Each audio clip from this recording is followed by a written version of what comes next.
السلام عليكم ورحمة الله وبركاته.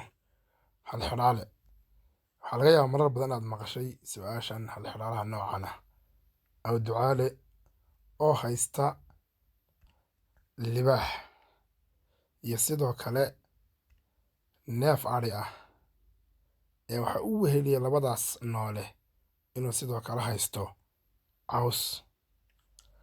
Haddaba wuxuu u baahan yahay in uu doontan uu ku qaado halkii marna wuxuu qaadi karaa saddexdaa mid ka mid ah. Haddii uu qaado neefka adhiga ma qaadi karo labada kale. Haddii uu libaaxa qaado waa inuu labada kale ka taga, taasoo macnaheedu ay tahay in cawsku uu halis ugu jiro gacanta neefka adhiga ah. Haddaba maxaa xal ah? Wuxuu u baahan yahay ducaale inuu doontan uu saaro saddexdaa mid ka mid ah halkii marba, uuna u gudbo dhinaca kale ee webiga. Haddaba maxaa xal ah? Okay, isku day inaad ka jawaabto.